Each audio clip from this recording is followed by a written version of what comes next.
এই গরমে সবথেকে সহজে ঠান্ডা ঠান্ডা আম দই বানাবার রেসিপিটা জেনে নিন। আম দই যখন মিষ্টি দেখে বেশ পাকা আম নিয়ে নেবেন, তারপর এটার শাঁসটা বার করে নিয়ে একটা মিহি পেস্ট বানিয়ে নিতে হবে।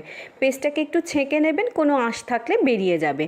এরপর কিছুটা দুধ গরম করতে বসিয়ে দিয়েছি, 500 ml ফুল ক্রিম মিল্ক, তার সঙ্গে চিনি মিশিয়ে এটাকে ঘন হতে দিয়েছি। আর আমের কাঠটাকে 2 থেকে 3 মিনিট একটু পাক করে নেব। দুধের সঙ্গে কয়েকটা কেশর দিয়ে দিন, আর ঘন হয়ে গেলে ঠান্ডা হতে দিন। একটু জল ঝরানো টক দই, তার মধ্যে আমের পাক করা কাঠটা ভালো করে মিশিয়ে নিন। এবার এর মধ্যে দুধটাকে ঠান্ডা করে দিয়ে দিন, আঙুল ঢুকিয়ে দেখে নিন। তারপর দুধ আর দই আম একসাথে মিশিয়ে নিন। ব্যাস, মাটির ভাঁড়ে, কাঁচ বা স্টিলের পাত্রে দই বসাতে দিয়ে দিন।